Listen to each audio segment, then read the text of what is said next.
사랑하는 자녀야, 이 말씀을 시간 나는 대로 암송하고 선포하면 믿음이 생기고 통장에 재정이 넘치게 된단다. 지금부터 해보려. 휴대폰을 잠시 내려놓고 하나님의 은혜가 당신 안에 머물러 그 은혜가 오늘 하루를 감싸고 당신의 삶이 감사와 찬양으로 채워지길 진심으로 바랍니다. 구독 버튼을 누르시면 매일 아침 말씀이 당신을 깨우고 댓글로 아멘을 남기시면 자녀가 효도하고 싶어집니다. 공유해 주시면 더 많은 분들이 은혜 받고 복이 1000배로 늘어납니다. 21일 전 박미영 집사님은 출퇴근 지하철에서 이 말씀을 듣기 시작했습니다. 통장 잔고 42만 원으로 한 달을 시작해야 했습니다. 월세 55만 원, 카드값 90만 원, 아이 학원비 40만 원. 계산기를 두드릴 필요도 없었습니다. 답이 없었습니다. 그날 밤 박 집사님은 이불을 뒤집어 쓰고 울었습니다. 하나님, 제가 뭘 잘못했습니까? 11조도 빠뜨리지 않고 드렸고 새벽 기도도 나갔는데 왜 저만 이렇게 힘듭니까? 21일 후 같은 박미영 집사님입니다. 통장 잔고는 여전히 많지 않았습니다. 빚도 그대로였습니다. 그런데 이상한 일이 일어났습니다. 그분의 얼굴에서 근심이 사라졌습니다. 밤에 잠을 잘 수 있게 되었습니다. 그리고 놀랍게도 한 달 뒤 예상치 못한 곳에서 돈이 들어오기 시작했습니다. 도대체 21일 동안 무슨 일이 일어난 걸까요? 여기 더 놀라운 성경의 역설이 있습니다. 가장 가난했을 때 가장 부유했고, 가장 부족했을 때 가장 풍족했고, 가장 막혔을 때 가장 열렸습니다. 이게 말이 됩니까? 통장에 돈이 없는데 부유하다고요? 빚이 수천만 원인데 풍족하다고요? 카드값을 못 내는데 길이 열렸다고요? 그런데 이것이 바로 빌립보서 4장의 핵심입니다. 사도 바울은 로마 감옥에 갇혀 있었습니다. 내일 죽을지도 모르는 상황이었습니다. 재산이라곤 찢어진 옷 한 벌뿐이었습니다. 그런데 그 감옥에서 바울은 이렇게 외쳤습니다. 내가 비천에 처할 줄도 알고 풍부에 처할 줄도 알아. 모든 일 곧 배부름과 배고픔과 풍부와 궁핍에도 일체의 비결을 배웠노라. 비결입니다. 재정의 비결입니다. 바울이 감옥에서 발견한 이 비결을 21일 동안 붙든 사람들에게 똑같은 기적이 일어나고 있습니다. 오늘 여러분과 함께 빌립보서 4장에 숨겨진 7가지 재정 회복의 비밀을 나누고자 합니다. 이것은 단순한 긍정적 사고가 아닙니다. 이것은 심리적 위안이 아닙니다. 이것은 하나님의 말씀이 가진 실제적인 능력입니다.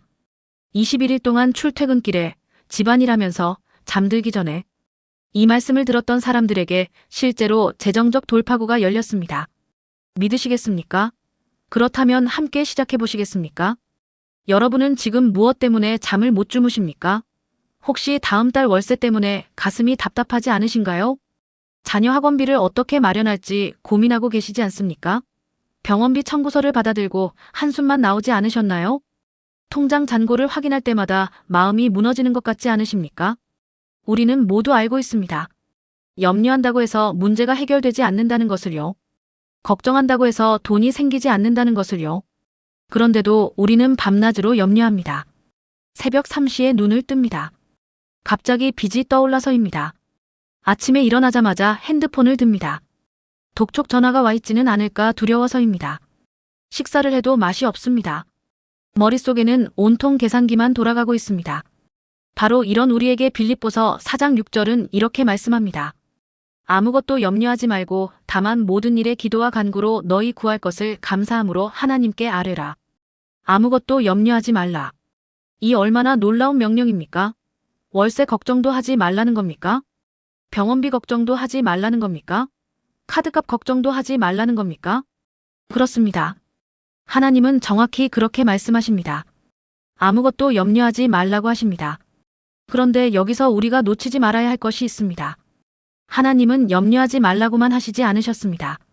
그 대신 무엇을 하라고 하셨습니까? 기도와 간구로 하나님께 아뢰라고 하셨습니다. 염려를 버리되 기도로 바꾸라는 것입니다. 걱정을 멈추되 하나님께 말씀드리라는 것입니다. 이것이 첫 번째 비밀입니다. 재정 문제를 혼자 끙끙 앓지 말고 하나님 앞에 펼쳐놓으라는 것입니다. 구체적으로 어떻게 기도해야 할까요?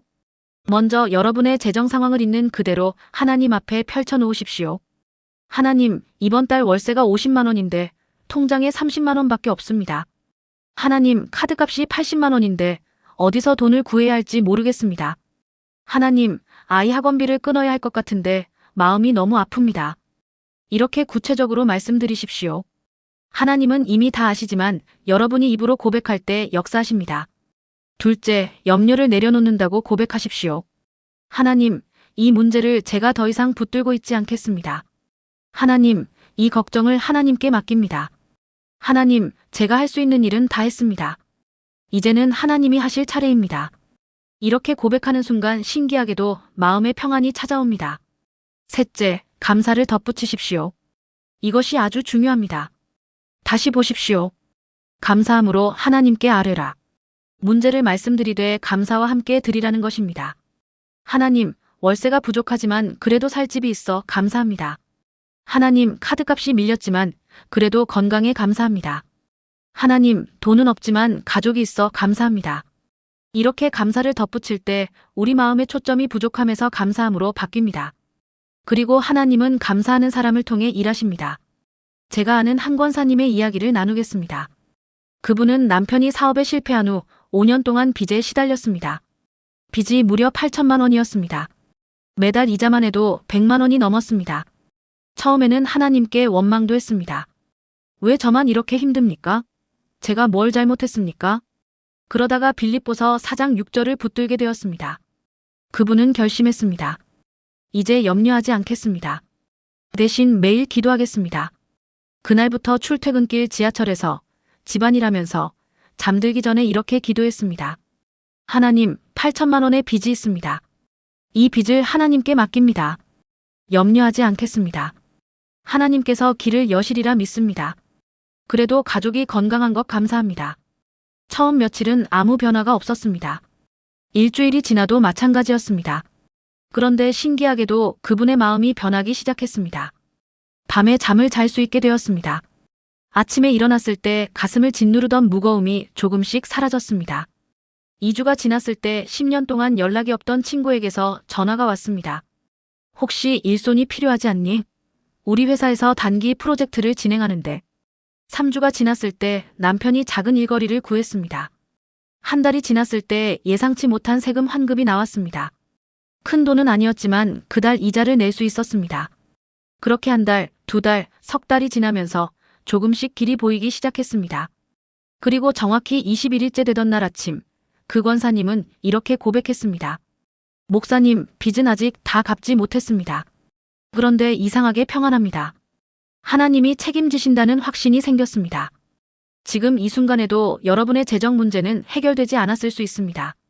통장 잔고는 여전히 부족할 수 있습니다. 빚은 그대로일 수 있습니다. 그러나 첫 번째 비밀을 기억하십시오. 염려를 내려놓고 기도로 바꾸는 것입니다. 오늘부터 시간 나는 대로 이 말씀을 들으십시오. 출퇴근길에 집안일하면서 잠들기 전에 여러분의 재정 문제를 하나님께 아뢰십시오. 염려 대신 기도를, 걱정 대신 감사를 선택하십시오. 21일 동안 이것을 계속하십시오. 반드시 변화가 시작될 것입니다. 두 번째 비밀, 하나님의 평강이 마음을 지키게 하라. 첫 번째 비밀을 실천하면 놀라운 일이 일어납니다. 빌립보서 4장 7절은 이렇게 약속합니다. 그리하면 모든 지각에 뛰어난 하나님의 평강이 그리스도 예수 안에서 너희 마음과 생각을 지키시리라. 그리하면. 이 말씀을 주목하십시오. 무엇을 그리하면입니까? 염려하지 않고 기도와 감사로 하나님께 아뢰면 하나님의 평강이 우리 마음을 지킨다는 것입니다. 여기서 평강은 헬라어로 에이레네입니다. 이것은 단순히 마음이 편안한 상태가 아닙니다. 이것은 전쟁이 끝나고 찾아오는 완전한 평화를 의미합니다. 폭풍우가 지나간 후에 고요함을 말합니다. 모든 것이 제자리를 찾은 상태를 뜻합니다. 그런데 더 놀라운 것은 모든 지각에 뛰어난이라는 표현입니다. 이것은 우리가 이해할 수 없는 평안이라는 뜻입니다. 상황은 여전히 어려운데 마음은 평안한 것입니다. 통장 잔고는 여전히 부족한데 걱정이 없는 것입니다. 문제는 해결되지 않았는데 잠을 잘 수 있는 것입니다. 이것이 바로 하나님이 주시는 평강입니다. 세상이 주는 평안과는 다릅니다. 세상의 평안은 조건부입니다. 돈이 있으면 평안하고 없으면 불안합니다. 건강하면 평안하고 아프면 불안합니다. 일이 잘 되면 평안하고 안 되면 불안합니다. 그러나 하나님의 평강은 조건을 초월합니다. 가난해도 평안하고 부족해도 평안하고 막혀도 평안합니다. 왜 그렇습니까? 이 평강이 우리 마음과 생각을 지키기 때문입니다. 여기서 지킨다는 말은 군대 용어입니다. 헬라어로 프루레오인데 이것은 경비를 서다, 보초를 서다라는 뜻입니다. 로마 시대의 성문을 지키는 군인들을 가리키는 말이었습니다.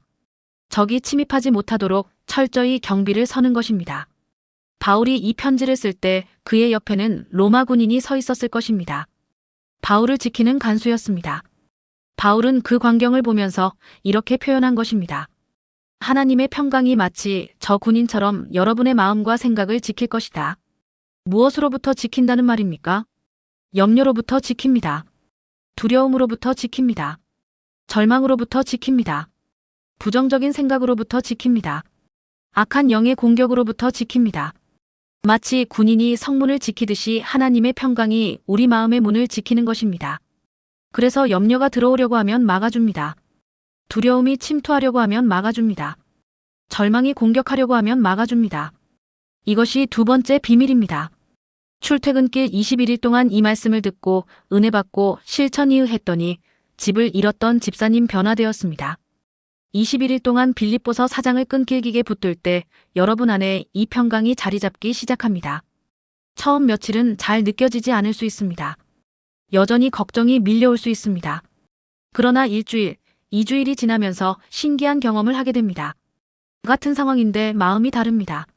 같은 통장 잔고인데 덜 불안합니다. 같은 빚인데 덜 절망적입니다. 이것이 바로 하나님의 평강이 임한 증거입니다. 응답이 임한 증거입니다. 천사가 당신의 변화를 하나님께 금쟁반에 담아서 보고하기 때문입니다. 응답이 오기 시작하기 때문입니다. 저는 지난 15년 목회 생활 동안 수많은 성도들이 이 경험을 하는 것을 목격했습니다. 특히 기억에 남는 한 집사님이 계십니다. 그분은 50대 중반의 여성이었는데 남편의 사업 실패로 집을 잃었습니다. 평생 살던 아파트를 팔아야 했습니다. 전세로 이사를 갔는데 그마저도 보증금이 부족해서 빚을 내야 했습니다. 그분은 매일 울었습니다. 새벽 기도에 나와서도 울고 예배 중에도 울고 상담하러 오셔서도 우셨습니다. 목사님, 저는 이제 끝입니다. 집도 없고 돈도 없고 희망도 없습니다. 그때 제가 이 집사님께 권했습니다. 집사님, 21일 동안만 빌립보서 4장을 붙들어 보시겠습니까? 출퇴근길에 집안일 하시면서 잠들기 전에 이 말씀을 읽으시면서 기도해 보십시오. 그분은 처음에는 반신반의했습니다. 그렇게 한다고 집이 생깁니까? 돈이 생깁니까? 제가 말했습니다. 집사님, 먼저 마음의 평안을 회복하시는 것이 중요합니다. 마음이 무너지면 아무것도 할 수 없습니다. 그분은 그날부터 시작했습니다. 출퇴근 버스에서 저녁에 설거지하면서 잠들기 전에 빌립보서 4장을 틀어놓고 들었습니다. 처음 3일은 여전히 울면서 잠들었습니다. 일주일이 지났을 때 조금 달라졌습니다. 여전히 슬펐지만 울음이 조금 줄었습니다. 2주가 지났을 때 그분이 저에게 말했습니다. 목사님, 이상합니다. 상황은 하나도 변하지 않았는데 마음이 조금 가벼워진 것 같습니다. 3주째 되던 주일, 그 집사님의 얼굴이 완전히 달라져 있었습니다. 예배 후에 제게 오셔서 이렇게 간증했습니다. 목사님, 하나님의 평강이 이런 것이었군요. 저는 이제 알겠습니다. 집이 없어도 돈이 없어도 하나님이 계시면 괜찮다는 것을요. 그리고 한 달 후 놀라운 일이 일어났습니다. 그분의 친정 오빠가 갑자기 연락을 해왔습니다. 동생아, 우리 집 1층을 리모델링 했는데 당분간 거기서 살래? 보증금 필요 없어. 그렇게 그 집사님은 새로운 보금자리를 얻게 되었습니다. 하나님이 오빠의 마음을 변화시켜서 응답을 준 것입니다. 너희는 마음에 근심하지 말라 하나님을 믿으니 나를 믿으라. 내가 평안을 주노니 곧 나의 평안을 너희에게 주노라. 내가 너희에게 주는 것은 세상이 주는 것 같지 아니하니라. 너희는 마음에 근심도 말고 두려워하지도 말라. 그런데 더 중요한 것은 이것입니다. 그분은 이렇게 고백했습니다. 목사님, 사실 집을 얻은 것보다 더 큰 선물을 받았습니다. 바로 하나님의 평강입니다. 이제 어떤 상황이 와도 저는 무너지지 않을 것 같습니다. 사랑하는 여러분, 이것이 두 번째 비밀입니다. 염려를 내려놓고 기도할 때 하나님의 평강이 우리 마음을 지킵니다. 이것이 응답입니다. 하나님의 응답이요. 그 평강은 상황이 바뀌기 전에 먼저 옵니다. 돈이 생기기 전에 먼저 옵니다. 문제가 해결되기 전에 먼저 옵니다. 그리고 그 평강이 우리 마음을 지킬 때 하나님은 실제로 문제를 해결해 주십니다. 여러분도 이 평강을 경험하시겠습니까? 그렇다면 오늘부터 시작하십시오. 시간 나는 대로 빌립보서 4장을 읽으십시오. 그리고 이렇게 기도하십시오. 하나님, 제 마음과 생각을 지켜주십시오. 염려 대신 평강으로 채워주십시오. 21일 동안 이것을 계속하십시오. 반드시 하나님의 평강이 여러분의 마음을 지키기 시작할 것입니다. 기적이 시작될 것입니다. 세 번째, 비밀 비천과 풍부를 다룰 줄 아는 비결. 이제 빌립보서 4장의 핵심으로 들어갑니다. 12절을 함께 보겠습니다. 내가 비천에 처할 줄도 알고 풍부에 처할 줄도 알아. 모든 일곧 배부름과 배고픔과 풍부와 궁핍에도 처할 줄 아는 일체의 비결을 배웠노라. 비결. 바울은 이것을 비결이라고 표현했습니다. 헬라어로 미에오인데 이것은 비밀스러운 진리에 입문하다라는 뜻입니다. 고대의 비밀 종교 의식에 참여할 때 쓰던 말입니다. 바울은 재정 문제를 다루는 영적 비밀이 있다고 말하는 것입니다. 그것은 무엇입니까? 비천에 처할 줄도 알고 풍부에 처할 줄도 아는 것입니다. 이 말씀을 주목하십시오. 바울은 항상 풍부하게 사는 비결을 말하지 않았습니다. 절대 가난하지 않는 비결을 말하지 않았습니다. 그는 비천과 풍부를 다룰 줄 아는 비결을 말했습니다. 왜 그럴까요? 인생은 늘 변하기 때문입니다. 어떤 때는 풍족하고 어떤 때는 궁핍합니다. 어떤 때는 배부르고 어떤 때는 배고픕니다. 어떤 때는 돈이 있고 어떤 때는 돈이 없습니다. 이것이 인생의 현실입니다. 그런데 우리는 어떻게 생각합니까? 우리는 항상 풍부하기를 원합니다. 절대 궁핍하지 않기를 바랍니다. 그러나 바울은 다르게 말합니다. 비천할 때도 있을 것이다. 그때를 다루는 법을 알아야 한다. 풍부할 때도 있을 것이다. 그때를 다루는 법도 알아야 한다. 이것이 세 번째 비밀입니다. 상황이 아니라 마음을 다스리는 것입니다. 재정 자체가 아니라 재정을 대하는 태도를 바로잡는 것입니다. 돈이 많고 적음에 흔들리지 않는 영적 중심을 갖는 것입니다. 바울이 이 비결을 배운 과정을 생각해 보십시오. 바울은 한때 부유한 사람이었습니다. 명문 가문 출신이었고 최고의 교육을 받았고 로마 시민권을 가졌습니다. 돈 걱정 없이 살았습니다. 그러나 예수님을 만난 후 모든 것이 바뀌었습니다. 가문에서 쫓겨났습니다. 재산을 잃었습니다. 직업을 잃었습니다. 천막을 만들어 팔면서 근근히 살았습니다. 어떤 날은 먹을 것이 없어서 굶었습니다. 어떤 날은 잠잘 곳이 없어서 길에서 잤습니다. 매를 맞고 투옥되고 난파를 당했습니다. 그러나 바울은 이 모든 과정을 통해 비결을 배웠습니다. 아, 부유할 때나 가난할 때나 하나님은 변하지 않으신다. 아, 배부를 때나 배고플 때나 하나님의 사랑은 변하지 않는다. 아, 통장 잔고와 상관없이 내 가치는 변하지 않는다. 이것이 바로 비결입니다. 우리의 재정 상태가 우리의 정체성을 결정하지 않는다는 것입니다. 우리의 통장 잔고가 우리의 가치를 규정하지 않는다는 것입니다. 우리가 부유하든 가난하든 하나님의 자녀라는 사실은 변하지 않는다는 것입니다. 그렇다면 우리는 어떻게 이 비결을 배울 수 있습니까? 먼저 비천할 때를 다루는 법을 배워야 합니다. 통장 잔고가 부족할 때 우리는 보통 어떻게 반응합니까? 불안해합니다. 초조해합니다. 하나님을 원망합니다. 왜 저만 이렇습니까? 다른 사람들은 다 잘 사는 것 같은데. 그러나 바울은 다르게 반응했습니다. 비천할 때도 감사했습니다. 궁핍할 때도 기뻐했습니다. 배고플 때도 찬송했습니다. 왜 그럴 수 있었습니까? 그는 재정이 아니라 하나님을 바라보았기 때문입니다. 통장 잔고가 아니라 하나님의 신실하심을 의지했기 때문입니다. 현재의 부족함이 아니라 하나님의 공급하심을 믿었기 때문입니다. 둘째, 풍부할 때를 다루는 법도 배워야 합니다. 이것도 중요합니다. 사실 풍부할 때가 더 위험할 수 있습니다. 돈이 생기면 교만해지기 쉽습니다. 내가 열심히 일해서 이렇게 된 거야. 하나님을 잊어버리기 쉽습니다. 이제 하나님 없이도 살 수 있을 것 같아. 물질의 마음을 빼앗기 쉽습니다. 더 많이 벌어야지. 더 많이 모아야지. 그러나 바울은 풍부할 때도 똑같이 하나님을 의지했습니다. 돈이 있든 없든 그의 마음은 변하지 않았습니다. 왜냐하면 그의 기쁨은 돈에서 오지 않았기 때문입니다. 그의 평안은 재정 상태에서 오지 않았기 때문입니다. 그의 만족은 하나님으로부터 왔기 때문입니다. 제가 목회하면서 만난 한 집사님의 이야기를 나누겠습니다. 그분은 작은 공장을 운영하시는 분이었습니다. 처음 10년은 정말 힘들었습니다. 직원 월급을 주려고 자기 집을 담보로 대출을 받기도 했습니다. 그런데도 그 집사님은 11조를 거르지 않았습니다. 새벽 기도를 빠뜨리지 않았습니다. 어려울 때도 감사했습니다. 하나님, 힘들지만 그래도 이렇게 일할 수 있게 해주셔서 감사합니다. 그러다가 큰 계약 하나를 따냈습니다. 공장 규모가 3배로 커졌습니다. 직원도 늘어났고 매출도 급증했습니다. 통장에 돈이 쌓이기 시작했습니다. 그런데 놀라운 것은 이것입니다. 그 집사님의 생활은 전혀 변하지 않았습니다.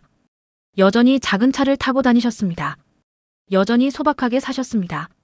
11조는 정확히 드렸고 감사원금도 넉넉히 드렸습니다. 가난한 성도들을 돕는 일도 시작했습니다. 제가 물었습니다. 집사님, 이제 형편이 좋아지셨는데 조금 더 좋은 차도 사시고 집도 넓히시지 그러십니까? 집사님이 웃으시며 말씀하셨습니다. 목사님, 제가 가난할 때도 하나님을 의지했는데 부자가 됐다고 하나님을 버릴 수는 없지 않습니까? 돈이 있든 없든 하나님이 제 주인이십니다. 이것입니다.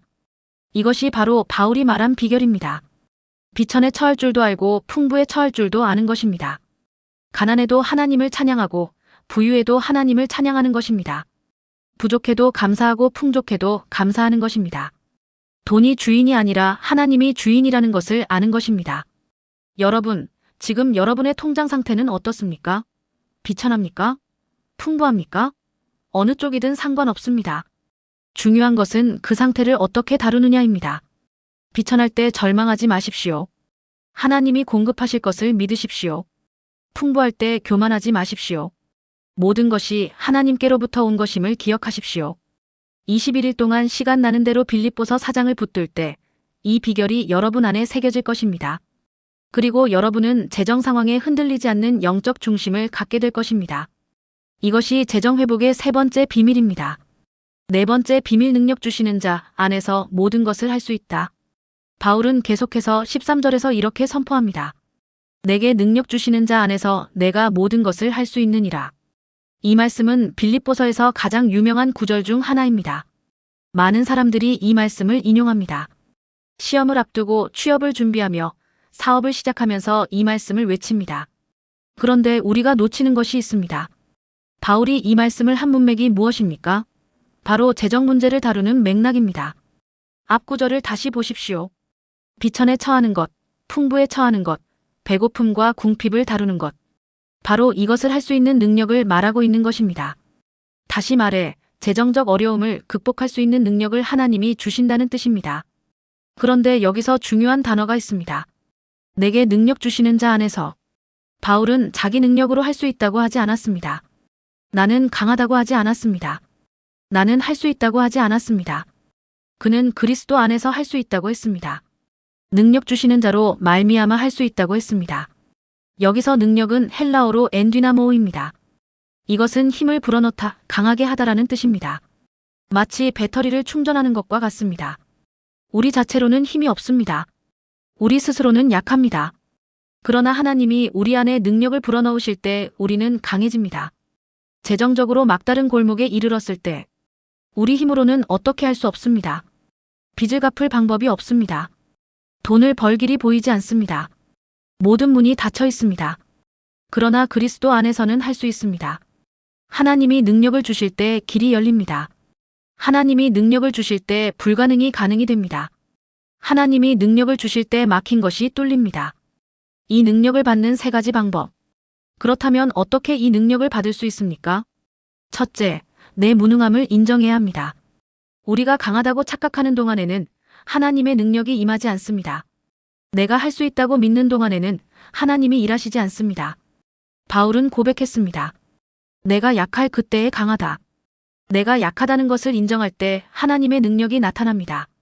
내가 할 수 없다는 것을 고백할 때 하나님이 하십니다. 둘째, 그리스도 안에 거해야 합니다. 내게 능력 주시는 자 안에서. 이 안에서가 핵심입니다. 그리스도 밖에서는 아무것도 할 수 없습니다. 그리스도 안에 있을 때만 능력이 흐릅니다.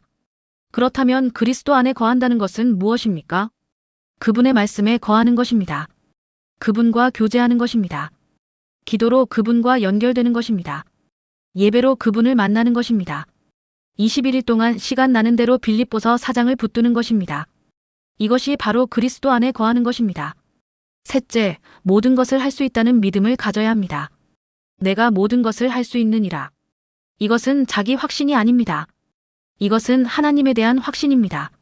하나님이 함께 하시면 모든 것이 가능하다는 믿음입니다. 여러분의 재정 문제가 아무리 크고 복잡해도 하나님은 해결하실 수 있습니다. 여러분의 빚이 아무리 많아도 하나님은 갚게 하실 수 있습니다. 여러분의 상황이 아무리 막막해도 하나님은 길을 여실 수 있습니다. 홍해의 길을 내듯이요. 이것을 믿으십니까? 제가 만난 한 권사님의 놀라운 간증을 나누겠습니다. 그분은 60대 초반이었는데 남편이 갑자기 세상을 떠났습니다. 남편이 운영하던 작은 식당이 있었지만 그분은 요리를 할 줄 몰랐습니다. 평생 가정주부로만 살았기 때문입니다. 게다가 남편이 남긴 빚이 1억 1천만 원이나 되었습니다. 자녀들은 다른 도시에 살고 있어서 도움을 받을 수도 없었습니다. 그분은 완전히 무너졌습니다. 하나님, 저는 이제 어떻게 살아야 합니까? 식당도 모르고 빚도 있고 나이도 많은데 어떻게 합니까? 그런데 어느 날 새벽기도 중에 빌립보서 4장 13절이 들려왔습니다. 내게 능력 주시는 자 안에서 내가 모든 것을 할 수 있느니라. 그 순간 권사님의 마음에 이상한 확신이 생겼습니다. 내가 할 수 없지만 하나님은 하실 수 있다. 그날부터 권사님은 결심했습니다. 식당을 계속 운영해 보기로 했습니다. 요리는 몰라도 하나님이 능력을 주실 것을 믿기로 했습니다. 처음 한 달은 정말 힘들었습니다. 음식 맛이 엉망이었습니다. 손님들이 떠났습니다. 적자가 쌓였습니다. 그런데 권사님은 포기하지 않았습니다. 매일 새벽 식당에 나와서 기도했습니다. 하나님, 제가 할 수 없는 것을 아십니다. 그러나 주님은 하실 수 있습니다. 능력을 주십시오. 그리고 출퇴근 시간에 저녁 설거지하면서 잠들기 전에 항상 빌립보서 4장을 읽었습니다. 2개월째 변화가 시작되었습니다. 교회 집사님 한 분이 와서 일주일 동안 요리를 가르쳐 주었습니다. 손맛이 조금씩 살아나기 시작했습니다. 3개월째 단골 손님이 생기기 시작했습니다. 사장님, 음식이 정성스러워요. 맛이 점점 좋아지네요. 6개월째 식당이 안정되었습니다. 적자에서 벗어났습니다. 조금씩 빚을 갚기 시작했습니다. 1년 후 3천만 원의 빚을 다 갚았습니다. 2년 후 통장에 돈이 모이기 시작했습니다. 그 권사님은 지금도 식당을 운영하고 계십니다. 그리고 이렇게 간증하십니다. 제가 한 것이 아닙니다. 하나님이 하신 것입니다. 저는 그저 믿고 순종했을 뿐입니다. 그랬더니 하나님이 능력을 주셨습니다. 60대에 요리를 배우고 식당을 운영하고 빚을 갚게 하셨습니다. 내게 능력 주시는 자 안에서 정말로 모든 것을 할 수 있습니다. 사랑하는 여러분, 지금 여러분 앞에 놓인 재정 문제가 무엇입니까? 너무 커서 해결할 수 없다고 생각됩니까? 너무 복잡해서 방법이 없다고 느껴집니까? 너무 막막해서 포기하고 싶습니까? 그러나 기억하십시오. 내게 능력 주시는 자 안에서 모든 것을 할 수 있습니다. 여러분이 할 수 없어도 하나님은 하실 수 있습니다. 여러분이 약해도 하나님은 강하십니다. 여러분이 무능해도 하나님은 능력이 충만하십니다. 오늘부터 이 말씀을 붙드십시오. 시간 나는 대로 빌립보서 4장 13절을 외우십시오. 내게 능력 주시는 자 안에서 내가 모든 것을 할 수 있느니라. 21일 동안 이 말씀으로 여러분의 영을 채우십시오. 그러면 하나님의 능력이 여러분 안에 흐르기 시작할 것입니다. 그리고 불가능이 가능이 되는 기적을 경험하게 될 것입니다. 이것이 재정 회복의 네 번째 비밀입니다. 다섯 번째 비밀, 하나님이 모든 쓸 것을 채우신다. 이제 빌립보서 4장 19절로 넘어갑니다. 나의 하나님이 그리스도 예수 안에서 영광 가운데 그 풍성한 대로 너희 모든 쓸 것을 채우시리라. 이 말씀은 재정에 대한 하나님의 약속 중 가장 명확하고 강력한 약속입니다. 하나님이 무엇을 하신다고 약속하십니까? 우리의 모든 쓸 것을 채우신다고 하십니다. 여기서 쓸 것은 헬라어로 크레이아인데 이것은 필요, 요구라는 뜻입니다. 우리가 필요로 하는 모든 것을 채우신다는 말입니다. 그런데 주목하십시오. 모든 원하는 것이 아니라 모든 쓸 것입니다. 모든 욕심이 아니라 모든 필요입니다. 하나님은 우리의 탐욕을 채우시는 분이 아닙니다. 하나님은 우리의 필요를 채우시는 분입니다. 그렇다면 필요와 욕심을 어떻게 구별합니까? 필요는 우리가 살아가는데 꼭 있어야 하는 것입니다. 먹을 것, 입을 것, 잠잘 곳, 치료비, 교육비. 욕심은 필요 이상을 원하는 것입니다. 더 좋은 차, 더 큰 집, 더 많은 돈, 더 화려한 생활. 하나님은 우리의 필요는 반드시 채우시지만 욕심은 채우시지 않습니다. 그런데 더 놀라운 것은 하나님이 어떻게 채우시느냐입니다. 그 풍성한 대로 채우시리라. 하나님의 풍성함의 수준으로 채우신다는 것입니다. 하나님은 얼마나 풍성하십니까? 온 우주를 창조하신 분입니다. 수억 개의 별을 만드신 분입니다. 무에서 유를 창조하시는 분입니다. 그 하나님의 풍성함으로 우리 필요를 채우신다는 것입니다. 그리고 이것을 영광 가운데 행하신다고 했습니다. 하나님은 어쩔 수 없이 마지못해 주시는 것이 아닙니다. 하나님은 기쁘게, 영광스럽게, 풍성하게 주십니다. 마지막으로 이 모든 것이 그리스도 예수 안에서 이루어진다고 했습니다. 예수님을 통해서만 이 약속이 성취됩니다.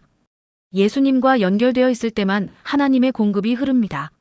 제가 목회하면서 이 말씀의 능력을 수없이 목격했습니다. 특히 한 권사님의 경험이 기억에 남습니다. 그분은 40대 후반의 싱글맘이었습니다. 남편과 이혼한 후 혼자 두 아이를 키우고 있었습니다. 작은 가게를 운영했는데 수입이 넉넉하지 않았습니다. 월세, 생활비, 아이들 교육비를 대기에 빠듯했습니다. 그런데 어느 날 큰아이가 대학에 합격했습니다. 기쁜 일이었지만 동시에 걱정이었습니다. 등록금이 500만 원이었는데 그 돈이 없었습니다. 대출을 받으려 해도 이미 빚이 있어서 한도가 없었습니다. 그 권사님은 밤마다 울면서 기도했습니다. 하나님, 제게는 정말 이 돈이 필요합니다. 아이의 꿈을 꺾을 수 없습니다. 제발 도와주십시오. 그때 빌립보서 4장 19절이 마음의 음성처럼 들려왔습니다. 나의 하나님이 너희 모든 쓸 것을 채우시리라. 그 권사님은 이 말씀을 붙들기로 했습니다. 출퇴근 버스에서 가게 일하면서 잠들기 전에 이 말씀을 선포했습니다. 하나님, 아이의 등록금은 제게 쓸 것입니다. 필요입니다. 주님께서 채워주실 것을 믿습니다. 일주일이 지나도 아무 일이 없었습니다. 2주가 지나도 마찬가지였습니다. 등록금 마감일이 일주일 앞으로 다가왔습니다. 하나님의 응답은 때가 되어야 옵니다. 그전에는 하나님께 신청을 하는 기간입니다. 그런데 바로 그날 놀라운 일이 일어났습니다. 10년 전에 같이 일했던 사장님에게서 전화가 왔습니다. 권사님, 그때 제가 월급을 제대로 못 드린 게 마음에 걸렸어요. 이제라도 드리려고요. 사장님, 10년이나 지났는데요. 괜찮습니다. 아니에요. 제가 받아주셔야 마음이 편해요. 그렇게 그 사장님은 500만 원을 입금했습니다. 정확히 등록금 금액이었습니다. 그 권사님은 그날 밤 엎드려 울었습니다. 하나님, 정말로 제 필요를 채워주셨습니다. 정확한 금액을 정확한 시간에 주셨습니다. 그리고 한 가지 더 놀라운 일이 있었습니다. 그 후로 그 권사님의 가게 손님이 늘기 시작했습니다. 수입이 조금씩 늘어났습니다. 둘째 아이 학원비도 무리 없이 낼 수 있게 되었습니다. 생활이 조금씩 나아지기 시작했습니다. 그 권사님은 지금도 고백합니다. 하나님은 정말로 우리의 모든 쓸 것을 채우십니다. 때로는 기적적으로, 때로는 자연스럽게, 하지만 반드시 채우십니다. 사랑하는 여러분, 지금 여러분에게 필요한 것이 무엇입니까? 이번 달 월세입니까? 자녀 교육비입니까? 병원비입니까? 빚을 갚을 돈입니까? 그것이 정말로 필요한 것이라면 하나님은 반드시 채워주실 것입니다. 하나님의 풍성함으로, 하나님의 방법으로, 하나님의 때에 채워주실 것입니다. 그러나 한 가지 기억하십시오. 이 약속은 그리스도 예수 안에 있는 자들에게 주신 약속입니다. 그분과 연결되어 있어야 합니다. 그분의 말씀을 붙들고 있어야 합니다. 오늘부터 시간 나는 대로 빌립보서 4장 19절을 입으로 선포하십시오. 나의 하나님이 그리스도 예수 안에서 영광 가운데 그 풍성한 대로 나의 모든 쓸 것을 채우시리라. 21일 동안 이 약속을 붙드십시오. 그리고 하나님께 필요를 신청 즉 기도하십시오. 그러면 하나님이 여러분의 필요를 채우시는 것을 경험하게 될 것입니다. 이것이 재정회복의 5번째 비밀입니다. 6번째 비밀은 어떤 상황에서도 감사하라. 빌립보서 4장을 관통하는 또 하나의 핵심 주제가 있습니다. 바로 감사입니다. 4절을 보십시오. 주 안에서 항상 기뻐하라. 내가 다시 말하노니 기뻐하라. 6절을 다시 보십시오. 아무것도 염려하지 말고 다만 모든 일에 기도와 간구로 너희 구할 것을 감사함으로 하나님께 아뢰라. 바울은 반복해서 기쁨과 감사를 말합니다. 기도와 간구를 했습니다. 그런데 이것이 이상하지 않습니까? 바울은 지금 감옥에 있습니다. 자유가 없습니다. 재산이 없습니다. 내일 죽을지도 모릅니다. 그런데 기뻐하라고 합니다. 감사하라고 합니다. 이게 말이 됩니까? 그러나 감옥문이 열리는 기적이 일어났습니다. 그런데 바로 이것이 재정회복의 6번째 비밀입니다. 상황이 좋아서 감사하는 것이 아니라 감사하기 때문에 상황이 좋아지는 것입니다. 돈이 생겨서 기뻐하는 것이 아니라 기뻐하고 기도하기 때문에 돈이 생기는 것입니다. 이것은 영적 원리입니다. 감사는 하나님의 통로를 여는 열쇠입니다. 감사할 때 하나님의 축복이 흐르기 시작합니다. 시편 100편 4절을 보십시오. 감사함으로 그의 문에 들어가며 찬송함으로 그의 궁정에 들어가서 감사가 하나님의 문을 여는 것입니다. 감사가 없으면 하나님의 축복이 막힙니다. 불평과 원망은 하나님의 통로를 막습니다. 재정적으로 어려울 때 감사하는 3가지 방법을 알려드리겠습니다.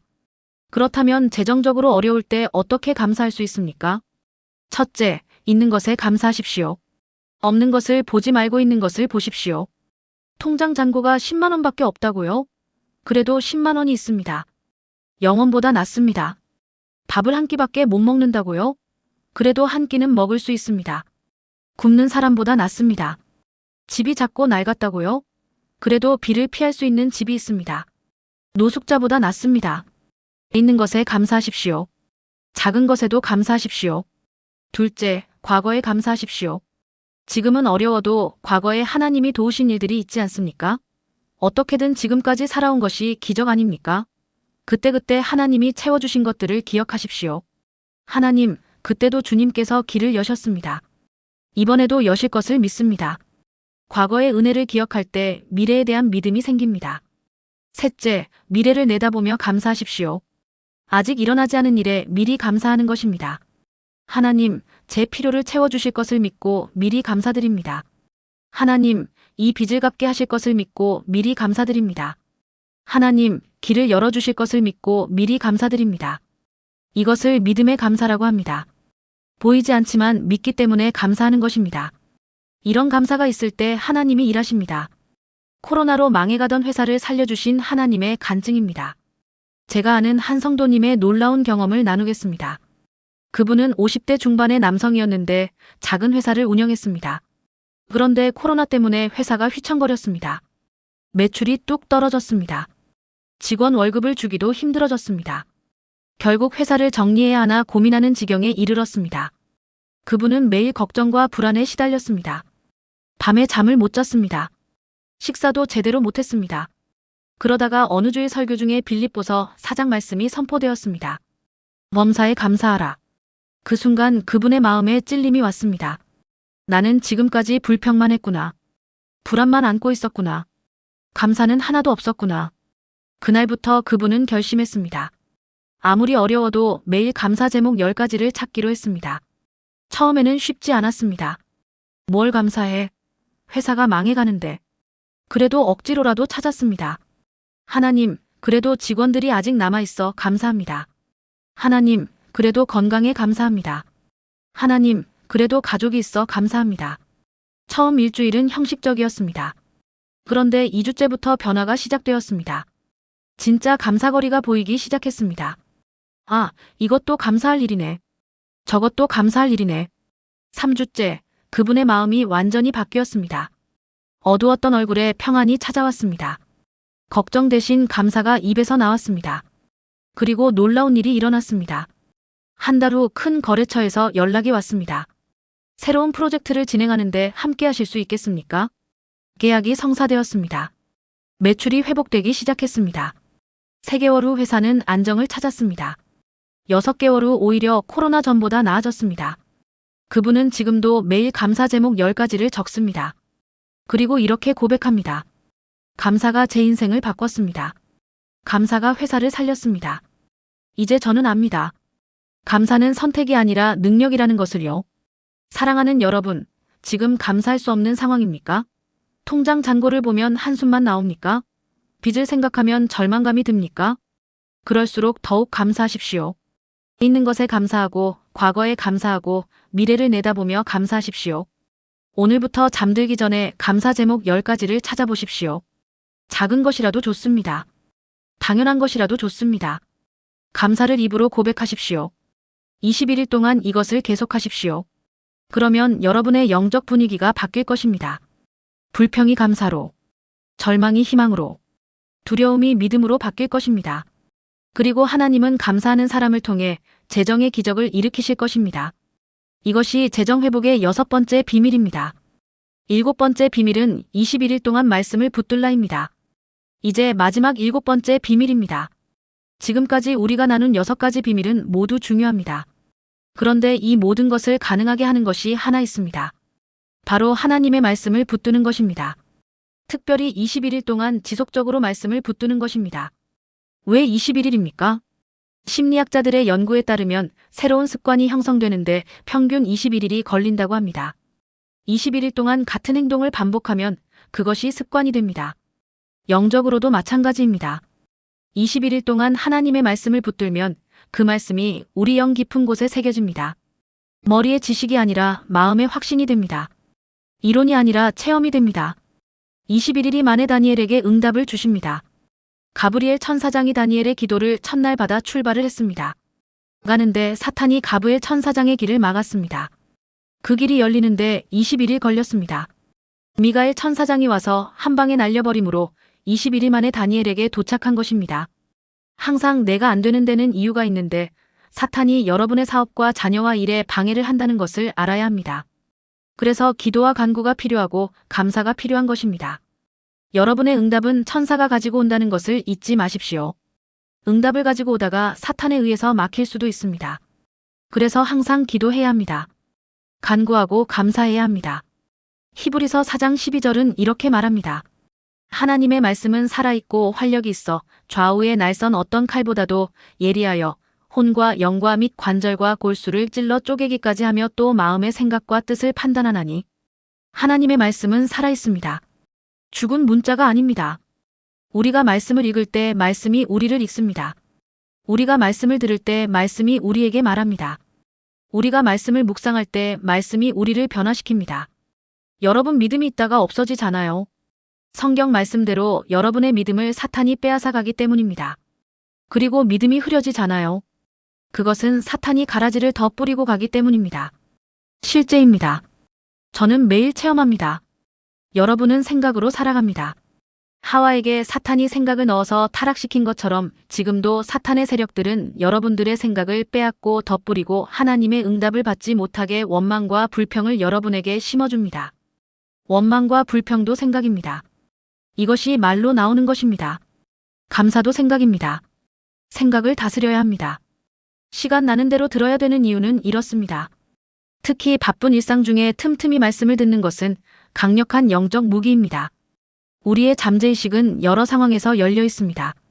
출퇴근길 버스나 지하철에서, 집안일하면서, 운동하면서, 잠들기 직전.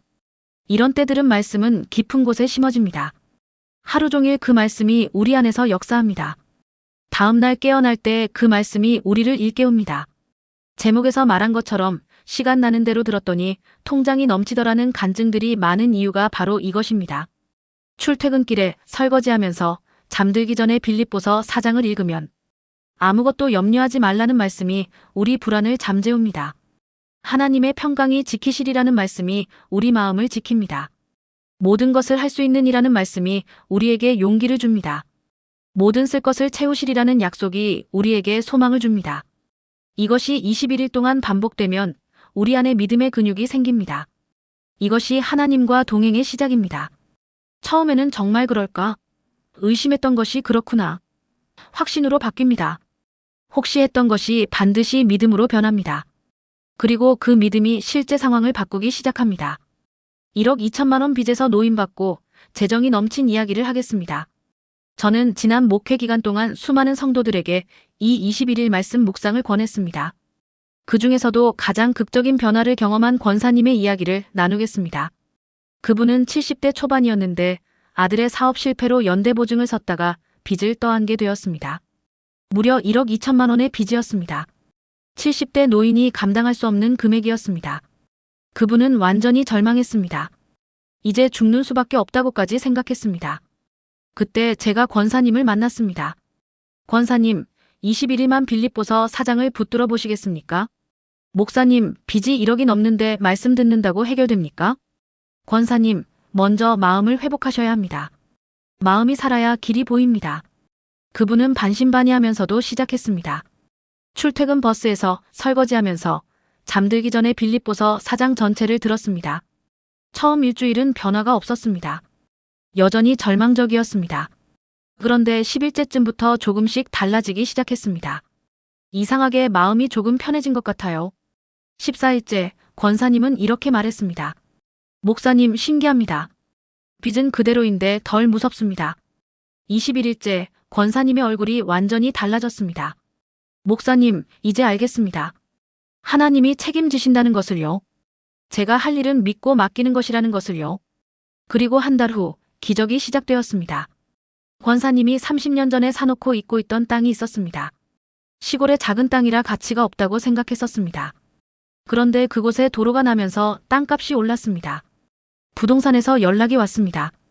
이 땅 파실 생각 있으십니까? 그 땅을 팔아서 9천만 원을 받았습니다. 그리고 교회 성도들이 자발적으로 모금을 했습니다. 권사님, 평생 교회를 위해 헌신하셨는데 우리가 도와야죠. 3천만 원이 모였습니다. 정확히 1억 2천만 원이었습니다. 권사님은 그날 예배 시간에 간증했습니다. 21일 동안 시간 나는 대로 말씀을 들었더니 제 마음이 먼저 변했습니다. 그랬더니 하나님이 길을 여셨습니다. 30년 동안 잊고 있던 땅을 기억나게 하시고 성도들의 마음을 움직이셨습니다. 말씀은 정말 살아있습니다.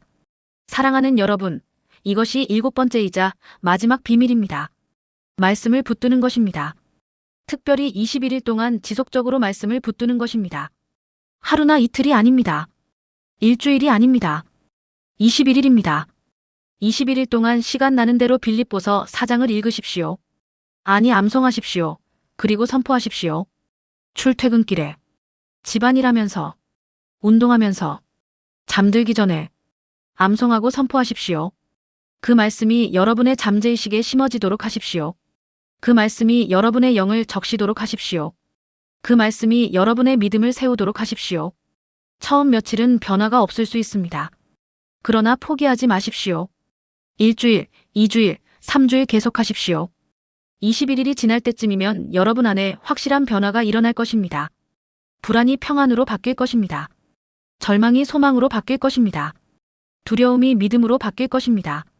그리고 그 믿음이 여러분의 재정 상황을 바꾸기 시작할 것입니다. 이것은 단순한 긍정적 사고가 아닙니다. 이것은 심리적 자기암시가 아닙니다. 이것은 하나님의 살아있는 말씀이 가진 능력입니다. 오늘부터 시작하십시오. 21일 동안 빌립보서 4장과 함께 하십시오. 그리고 하나님이 여러분의 재정을 회복시키시는 것을 경험하십시오. 이제 당신의 21일 여정을 시작하십시오. 사랑하는 믿음의 가족 여러분, 지금까지 빌립보서 4장에 숨겨진 재정 회복의 7가지 비밀을 함께 나누었습니다. 다시 한번 정리하겠습니다. 첫째, 염려를 내려놓고 기도로 바꾸는 것. 기도는 하나님께 서류를 신청하는 것입니다. 신청을 해야 민원이 처리가 되지요. 이것이 기도입니다. 여러분들이 시간 내서 동사무소에 가서 서류를 작성하고 은행에 가서도 시간을 내서 서류를 쓰잖아요. 이것이 기도입니다. 서류 신청하는 시간입니다. 둘째, 하나님의 평강이 우리 마음을 지키도록 하는 것. 셋째, 비천과 풍부를 다룰 줄 아는 영적 중심을 갖는 것. 넷째, 그리스도 안에서 모든 것을 할 수 있다는 믿음을 갖는 것. 다섯째, 하나님이 모든 필요를 채우실 것을 믿는 것. 여섯째, 어떤 상황에서도 감사하는 것. 일곱째, 21일 동안 말씀을 붙드는 것. 이 7가지는 단순한 이론이 아닙니다. 이것은 수많은 사람들이 경험한 실제 증거입니다. 21일 전 통장 잔고 10만 원으로 절망했던 박미영 집사님. 21일 동안 출퇴근길에 이 말씀을 들었습니다. 21일 후 평안을 얻고 한 달 뒤 재정의 문이 열렸습니다. 8천만 원 빚에 무너졌던 권사님. 21일간 시간 나는 대로 말씀을 붙들었습니다. 마음의 평안을 얻고 조금씩 빚을 갚기 시작했습니다. 60대의 남편을 잃고 1억 원 빚을 떠안았던 권사님. 21일간 말씀의 능력을 의지했습니다. 식당을 운영하고 빚을 다 갚았습니다. 500만 원 등록금이 없어 절망했던 싱글맘 권사님. 21일간 말씀을 선포했습니다. 정확히 필요한 금액을 받았습니다. 코로나로 회사가 망해가던 성도님. 21일간 감사를 선택했습니다. 회사가 회복되었습니다. 1억 2천만 원 빚의 죽음까지 생각했던 70대 권사님. 21일간 말씀을 붙들었습니다. 기적적으로 빚을 다 갚았습니다. 이 모든 간증은 한 가지를 증명합니다. 빌립보서 4장에는 정말로 재정 회복의 능력이 있다는 것을요. 21일 동안 시간 나는 대로 이 말씀을 들을 때 실제로 기적이 일어난다는 것을요. 여러분도 이 기적을 경험하실 수 있습니다. 여러분의 재정 상황이 아무리 절망적이어도 하나님은 회복시키실 수 있습니다. 여러분의 빚이 아무리 많아도 하나님은 갚게 하실 수 있습니다. 여러분의 통장 잔고가 아무리 부족해도 하나님은 채우실 수 있습니다. 그러나 한 가지 조건이 있습니다. 21일 동안 빌립보서 4장을 붙들어야 합니다. 하루나 이틀이 아닙니다. 일주일이 아닙니다. 정확히 21일입니다. 오늘부터 시작하십시오. 시간 나는 대로. 출퇴근길 버스나 지하철에서, 집안일 하면서, 운동하면서, 잠들기 전에, 짬짬이. 빌립보서 4장을 입으로 선포하십시오. 그 말씀을 읊으십시오. 그리고 이렇게 기도하십시오. 하나님, 이 말씀이 제 안에서 역사하게 하십시오. 제 염려를 가져가시고 평강을 주십시오. 제 필요를 채워주십시오. 재정의 기적을 경험하게 하십시오. 21일 동안 매일 이것을 반복하십시오. 중간에 포기하지 마십시오. 변화가 안 보여도 계속하십시오. 21일이 지날 때쯤이면 반드시 변화를 경험하게 될 것입니다. 이 영상이 여러분에게 도움이 되셨다면 좋아요 버튼을 눌러주시고 댓글로 21일 도전합니다라고 다짐해 주십시오. 그리고 재정 문제로 힘들어하는 주변 분들에게 이 영상을 공유해 주십시오. 더 많은 사람들이 빌립보서 4장의 능력을 경험할 수 있도록 도와주십시오. 여러분 모두의 재정 위에 하나님의 놀라운 축복이 임하기를 기도합니다. 21일 후 여러분의 감사 간증을 기다리겠습니다. 하나님의 은혜가 여러분과 여러분의 가정에 충만하기를 축복합니다.